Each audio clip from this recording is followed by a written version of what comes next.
You are listening to a Sustainable World Radio podcast. Sustainable World Radio brings you in-depth interviews, news, and commentary about exciting, creative, and innovative ways of living. Produced in Santa Barbara, California, Sustainable World focuses on positive solutions to environmental challenges, solutions that adhere to the permaculture ethics, earth care, people care, fair share.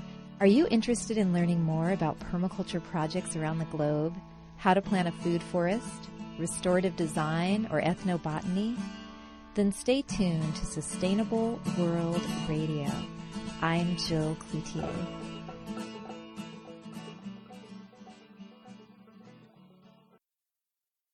Good morning. It is a good morning, even though there's been a lot of bad news that we've all been hearing about. I kind of think it's almost like a great unraveling that's happening right now in the United States. I think a lot of people might be feeling a bit overwhelmed right now. And I think that one upside, and I don't mean to belittle all the anxiety and stress that people are going through right now, but perhaps one upside of this bleak economic picture that faces us is that I think there's room starting to open up for discussion about new definitions of growth and expansion and the emergence of better ways of designing how we live on the planet. And I have two guests joining me this morning, both of whom are helping to usher in a more sustainable and regenerative way of living and leadership. And good morning, James and Christopher. Good morning. Good morning, Jill. Good morning, everybody.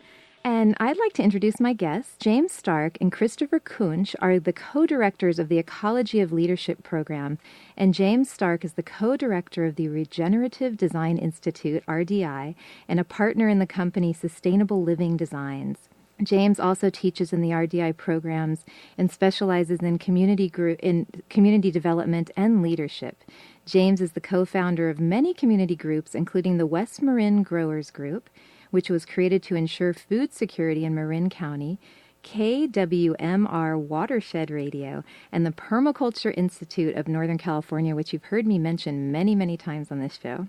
And Christopher Kuntzsch is co-director of the Ecology of Leadership program, which he developed with James Stark. Christopher is a leadership coach, facilitator, and organizational consultant committed to guiding clients beyond sustainability into ways of living their lives and conducting business that are vision-driven, regenerative, effective, and unique. And aside from Christopher's coaching and facilitation experience, his work, he integrates his background as a naturalist, wildlife biologist, and course instructor for organizations such as the U.S. Fish and Wildlife Service and Pacific Crest Outward Bound School.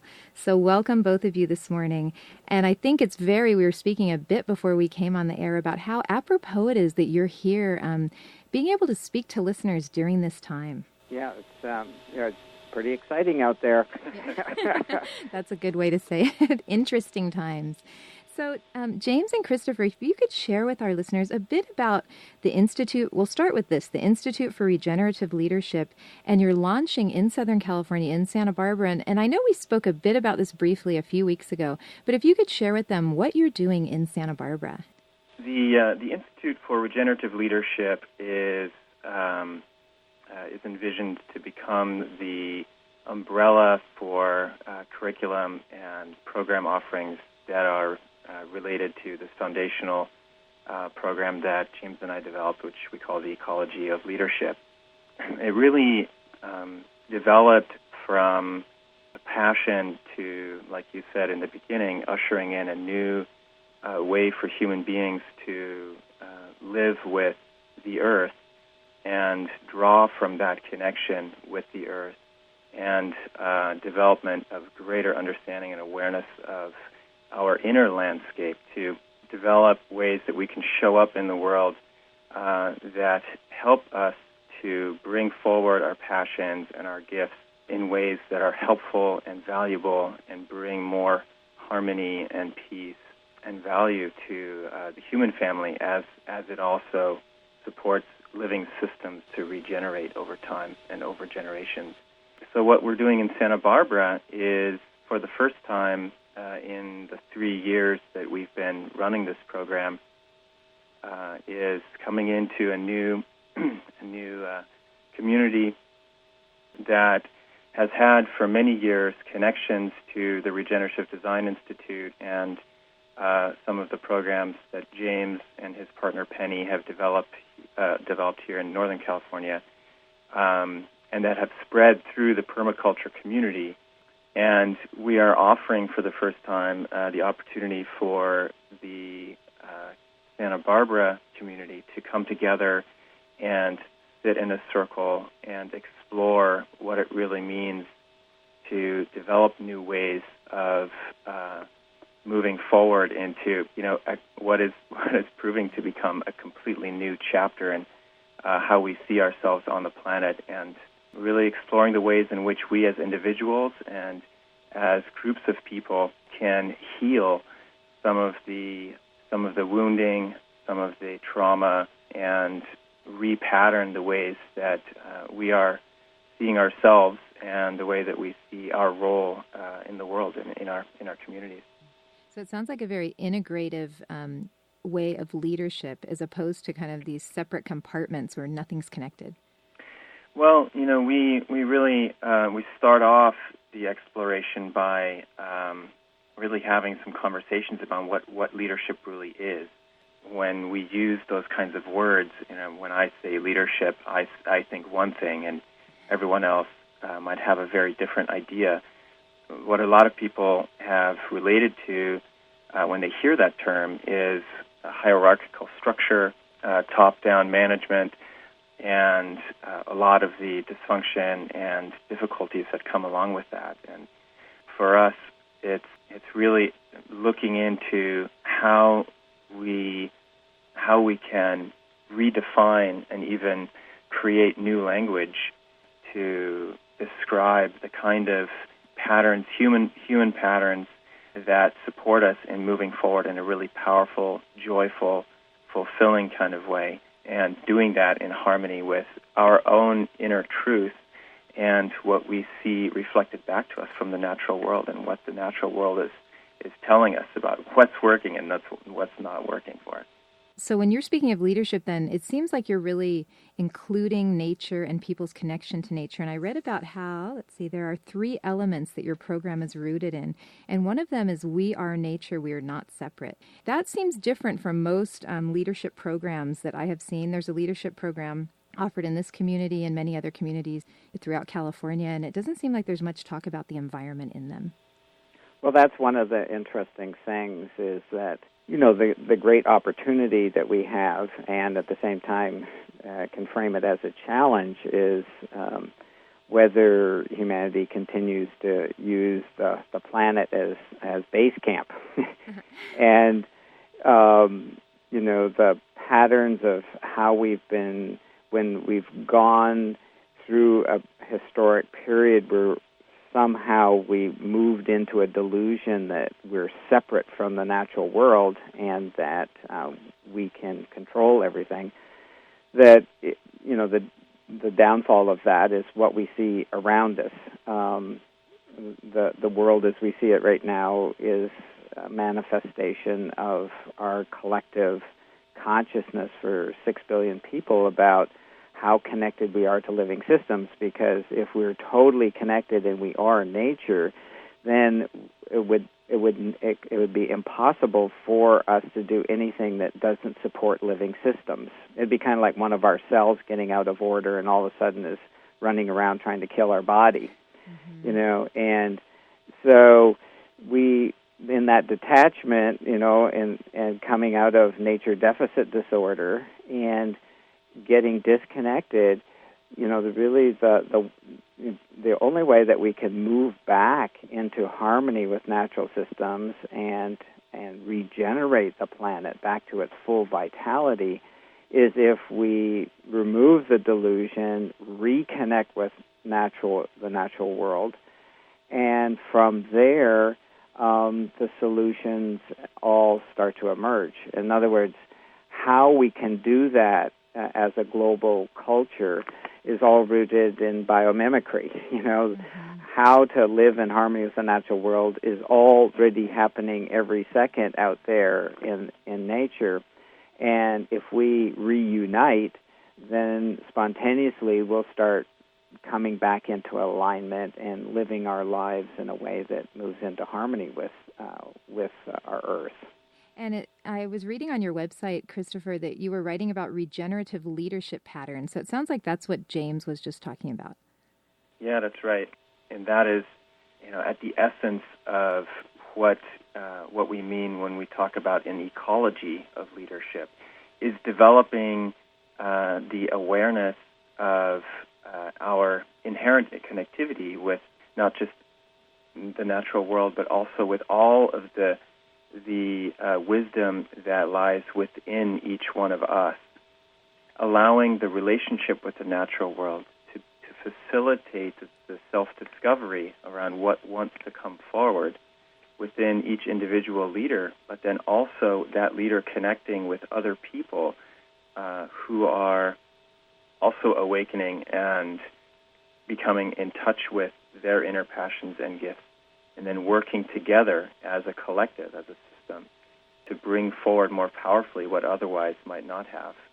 Both of you see ecological leadership as kind of it's emerging as a strong force that might be more of the norm in the future, would you say? Well, if we look at the larger pattern of what's happening, I think many of your listeners are probably familiar with Paul Hawken and the role that he's playing at the moment in bringing our awareness to this amazing emergence of participation around the planet and all the organizations that are forming every minute around the planet for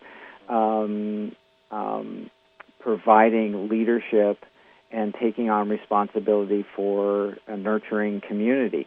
And so, and he has, people have probably seen it, where he has a slideshow, and it just keeps, this scripting goes on, and there's just line after line of all these nonprofit organizations, thousands and thousands and thousands of them. And if you watch the script go on, it just goes on. It goes on for 3 days, night and day, to cover what's created. And in other words, from our news media presents us with what we hear is all the corporate culture, and it appears that that's what's really happening. But really what's happening is underground, this massive, it's kind of like the corporate culture is like the tip of the iceberg, but the iceberg is people coming and taking back their power again in so many different ways. In the 1950s, there was hardly, compared to now, hardly no nonprofits around, and now there's nonprofits everywhere you look. So it's people coming in to take responsibility for doing things in a good way. Yeah, it's like the mycelial network. Yeah, exactly. And it's moving around. It's underground. You see it popping up here and there. But for the most part, it's going unnoticed by the masses, except those who are participating in it. But out of that is coming a whole different way of governing, because before it was coming with the white knights with the waving the flag and governing what and directing and controlling what everything happens, and that was interesting, except that it doesn't work. And so what we're really seeing as the next stage is, after all these independent organizations start forming and taking on responsibility in their community in different focused areas, the next level is where they come together as a whole ecology of leadership to then collectively begin to make the decisions about how to govern and direct the life in community and create a regenerative culture in whether it's neighborhoods or villages or cities or whatever. So what we're doing is really pointing to this pattern of what's going on and emerging, and then providing a vehicle to help that and facilitate that process of creating these leadership circles. And it seems like, too, a lot of my friends and I, and we've been kind of in the environmental movement for a long time, and the whole thing was like question authority. And I was a kid in the 60s, so I wasn't a hippie, but it almost sounds like it's embracing leadership. It's seeing the good side of how leaders can build or move us toward a more effective and sustainable future, instead of saying, "Oh, authority, we don't want anything to do with that. We're going to go off and do our thing in the country and not have to deal with society at large." And that's what we did in the 60s, which was really great because, we sorted out. What we proved is that there is a whole other way of doing things. The issue is whether we choose to do that. And up until now, we could see, just like Al Gore says in his presentations, like, I knew this whole global warming and peak oil, I knew all this stuff was going to happen when we were all in college. We knew that. The issue is we're saying, hey, this is where we're going up ahead. This is what's going to happen in 20 to 30, 40 years. But, of course, no one's going to listen to that because everything's cool right now. Yeah, it's as long as the system had the illusion that it was working fine. Right, I think, yeah. Right. It's great. And this is such an amazing opportunity, and the timing is impeccable because if this crisis happened 10 years ago, we'd really be in trouble. But I think we've moved to where the understanding that top-down governance on the planet does not work. It's really bottom-up that has the ways that we can move forward and move into balance with the natural world. Some executives sitting in Tokyo or Beijing or New York developing policies that they pump into the government of how people should live in the Santa Barbara watershed area. There's no resonance there. It doesn't make sense at all. So it's really for people to come together and begin to take responsibility. While all this structure is going to go into reframing, this gives the opportunity for people to begin to take back responsibility in their communities. It's wonderful. Which is so sweet. Yes, and it's almost like all this practice. Now it's finally time to move forward and say, you know what, this works in this area. Christopher, on your website, and I don't know if I'm saying his name right, Peter Drucker, is that how you say his name? Yeah, Peter Drucker. Yeah, Peter Drucker, who I guess was a very strong force in the leadership, wrote that, quote, "The only way to predict the future is to create it." So could you tell us some of the ways that ecological leadership helps us to create a future that is more regenerative and creates a more just and sustainable society for all? One of the things that we distinguish early on in our program is that to such a large extent, leadership is an inside job. Rather than pointing the finger and talking about this is what's wrong, looking at who we can become, what skills we need to develop in ourselves, how we can set ourselves free to bring forward our gift, the gift that we're carrying into the world, and focusing on that creative process, that envisioning process, rather than the process of focusing on all the things that are wrong and bad and are going down the tube. And that is what the gift of permaculture and regenerative design is as well, focusing on the solution, on the creativity that brings forward the transformation of the aspects of the system that are suffering or struggling. And so the ecological leadership that we're talking about and that we're weaving and redefining is the kind of leadership that really goes down into the root system, into the source within each one of us and within the collectives of community and organization, and goes through a process of releasing whatever might be holding us back, and then putting a lot of emphasis on the creativity, the creative process that is solution-oriented rather than focusing on the negative. And it is that, then, that creates momentum and more joy and more force, more power for people that are carrying pieces of the puzzle that that we all need to put together for the future. Did you want to add to that, James? Oh, well, I was just clearing my throat. Okay. but it's really how we look at it. We use one part of the natural world to help guide our thinking around it, and we use a tree model. And so, if we imagine a tree, and we're the tree, what we do out there in the world is what we see above ground, and then there's what governs what we do and what people can see out there in the material world is the thought patterns and beliefs that we have they're kind of like our root system that feed this tree on the outside. So what's going on inside our minds governs what we do out there in the world. And then our soil, that, with the tree model, what feeds the roots and then contributes to how healthy the tree is and what the tree looks like. The soil is really critical, and whatever's qualities and nutrients in the soil feeds healthy roots and goes up into a healthy tree. With us, we then look at as well our emotional world and look at where we're coming from, and if we're coming from a loving place, certain thoughts come forward. If we're in that emotion, and then we have loving thoughts, and then that shows up in kindness showing up in our workplace or in our family or whatever.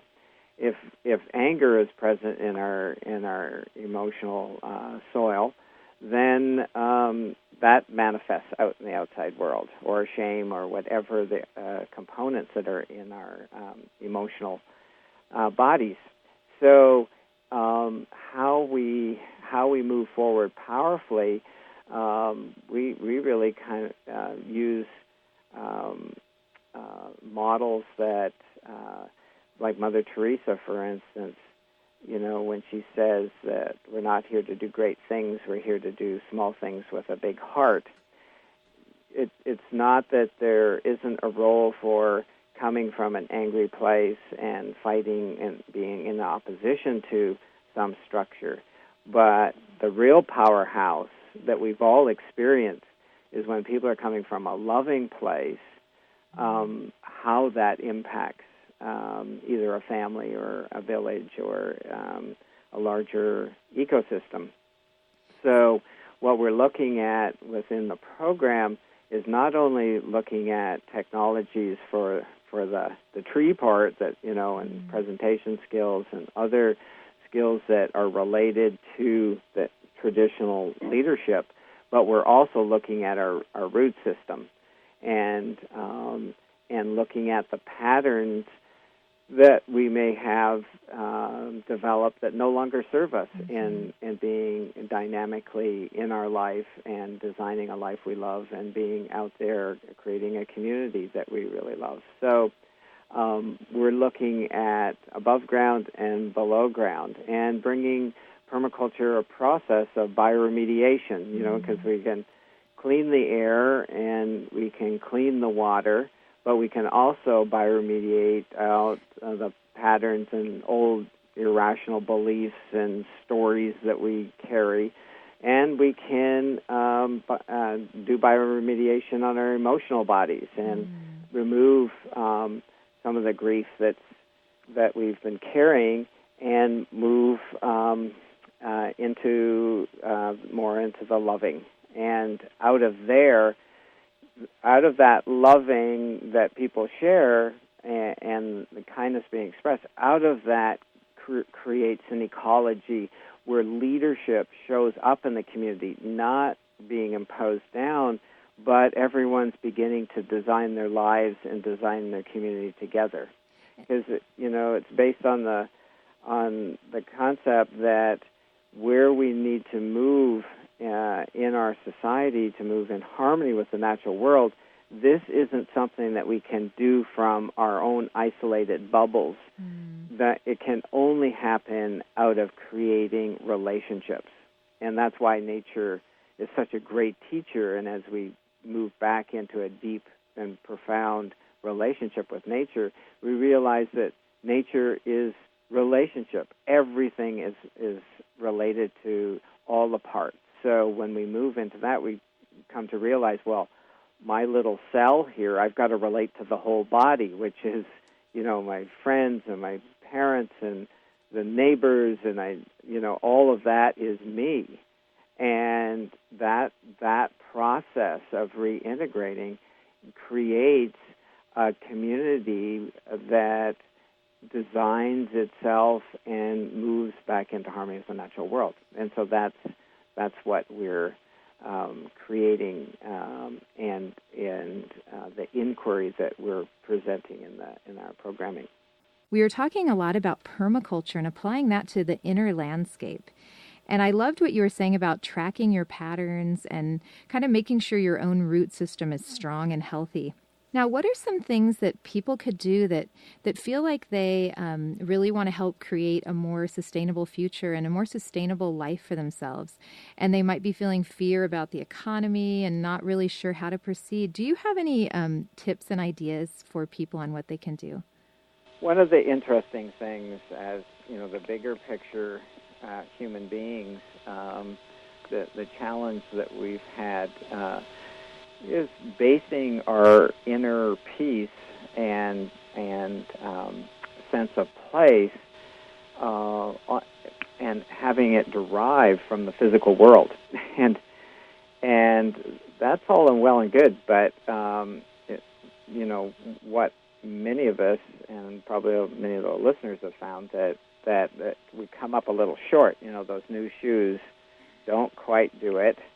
The big fancy house or whatever, really that isn't the mechanics. The inner peace and fulfillment is an inside job. And so as we move into a more challenging external world that is going to be very new and exciting, it really opens up the possibility of examining where our fulfillment and peace of mind comes from. And so out of that, and that's why we look at the root system, and, as Joanna Macy talks about the great turning, as we recreate the whole way that we structure our life on the planet, being grounded in core routines and practices are going to be increasingly important to maintain our feeling of, oh my God, it's another day in paradise, even though we don't know what's going to happen in the next hour, And I was just, when we had that little technical difficulty, I walked outside, and what's so beautiful is whenever we get into these breakdowns, everything that we're looking at the news is all things we invented. But when you walk outside, everything's totally cool and moving and in harmony, So the living system, so that, moving into a practice where we're sourcing from where the integrity and the wholeness is really a great opportunity when we're moving into more challenging times. So that's what, so on some levels we're going to want to go out and if we don't know how to plant a garden, we're going to really want to start doing that, finding out who's growing food and all those kind of things, and how we're going to get to work with oil issues and all that kind of stuff. But really, it's the inner peace and happiness that will be the foundation, and so that's what we're interested in bringing forth. And within the Ecology of Leadership, we practice sit spots out in the natural world as a core routine of moving back into an integrated awareness that we are all of that.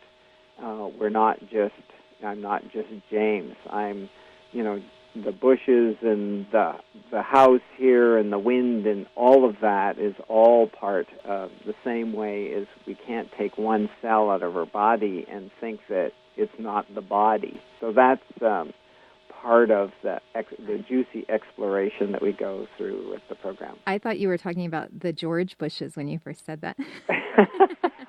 Just to add a little bit to that, yeah. Our tendency in times like this, when things become increasingly uncertain, and there's a sense of fear and lack of trust in what might unfold, the tendency a lot of times for us human beings is to shrink into that fear and into that concern, and that a lot of the things that we do then throughout the day are filled with that energy, filled with that fear and concern, or perhaps some of that anger or frustration at the state of what is and what we're seeing on the news. And what James was talking about is really allowing there to be space in our days, to make a conscious choice to allow ourselves to sink into ourselves and our connection with all that is in a way that allows us to come to our center, come to our heart, arrive at a place of trust, and even that most beautiful aspect of the soil of our inner landscape, gratitude. That sacred question: how can we, when there are so many things that we're faced with on a daily basis that are challenging, on a small micro level and on the global level, how can we arrive at a place where we can actually authentically experience gratitude and love? And those are the kinds of routines, and I keep coming back recently to this quote from Eckhart Tolle, which is that it is the inner stillness that will support the transformation of this world. So that is something that, and Gandhi too saying, I have so much to do today, I must meditate 2 hours instead of 1. How can we integrate that on a daily basis into our lives so that when we do go out there into the world, seeking to transform what we're seeing out there, that we're carrying that place of love, and we're coming from a place of centering and groundedness, and we also have allowing ourselves to speak to and share and work through whatever fears and doubts and anger and all those things are coming up, because those are just as real, and bottling them up is not going to serve anyone either. So it's really moving from a place where you're really in tune with yourself and you can acknowledge what's happening around you and yet still come from your heart. Yeah, the ability to listen for what wants to come forward, as you would in a permaculture setting, and listening for what wants to happen with what does the land want to have happen. And part of it, what's exciting about the process of the program, on one level it's a program, but at another level, the instant the group comes together, that's a leadership circle, and Christopher and I agreed to facilitate it for the first 5 months. After that, the leadership circle then carries on and self-facilitates for as long as it wants to go, and continues as a network of people who are out there doing amazing things and transforming their communities, but they're coming from a whole circle of other folks who are supporting the work that they do in the world and bringing in speakers when they want them and processing the challenges that are coming up and celebrating the things that really work, So that's an interesting part, that it isn't like just a program, you take it and then it's over. The program is really just the beginning of the leadership circle. And it sounds like it really does create a community. Yes. It begins, it's like training wheels in the bike. It gives an opportunity to develop and get the feeling of what it's like to move from just being the isolated leader in your life to being in a circle of leaders and overcoming the obstacles and patterns that we have and concerns and that we have about joining into a larger show. and which can be a challenge. And we've all faced that. We get into a team situation. So, who needs this? What happens is we discover that together we can go to places we could have never gone separately. Mm-hmm. And you have to know, I think for me, what I get out of the group situation is it teaches me when to come forward and when to recede and be receptive instead of trying to control the whole thing. Well, it really challenges our control thing. And what keeps our control thing operating is the old patterns of the past going back into our childhood when we really had to hunker down to survive whatever we thought was a real danger. And so we create these stories, and we've got to control things. And if we just relaxed, then we're going to get eaten up by this hostile universe that we're living in. As opposed to if I really surrendered and relaxed, then good things could happen. So it's a fundamental shift in your ecology in the watershed if you think it's a beautiful, nurturing watershed or it's a hostile one. And then we show up differently depending on how we look at that. But the main thing that I think that we're presenting within the program is that any individual can design their life and make choices to have whatever life that they want to have, and then if you're listening to this and you hear but, that's the but that we create. We generated that. When we look at people, we don't see any limitations. You could turn out to be a Gandhi in your own style. There's no, we create our own limitations. And this program is really look at what are the patterns that have constrained you living totally into your dream. And whatever those patterns are that stop you when you start getting really dynamic and your creativity starts flowing and then little fears come in, whatever that is, then to move and upgrade into having patterns that really support you being extraordinary in your life and having what you dream of and being on your path in your community. And have it one and the same thing, it sounds like. Yeah. Well, we have a few minutes left, and I would like it if you would like to say anything that you have left to say, closing remarks, and then also details about the course and if there's room in the upcoming course and how people could get more information.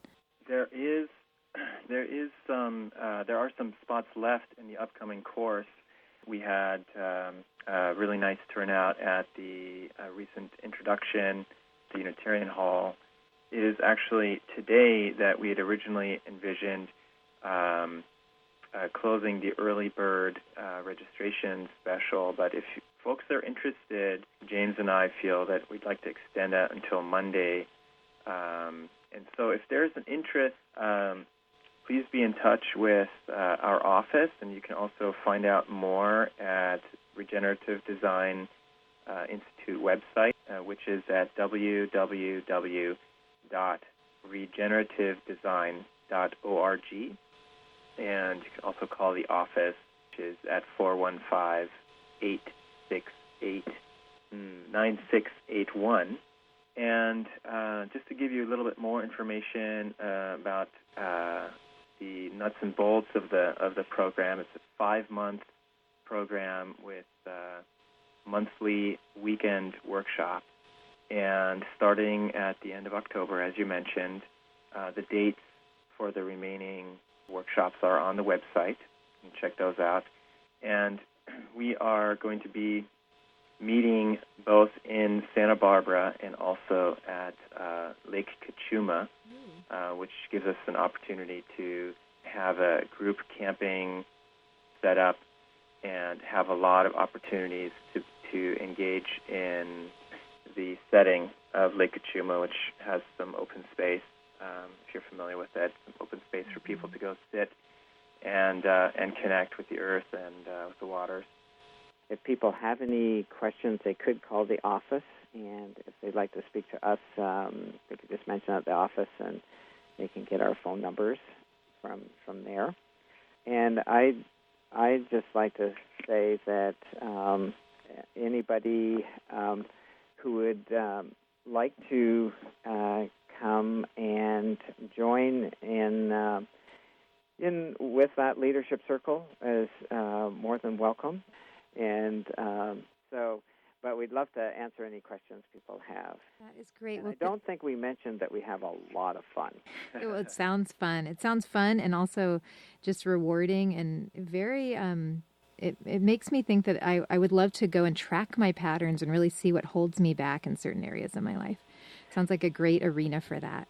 Again, www.regenerativedesign.org, 415-868-9681. Thanks again, James and Christopher. Oh, it was a pleasure, Jill. Thank you. Okay, bye-bye. Bye-bye. Bye-bye.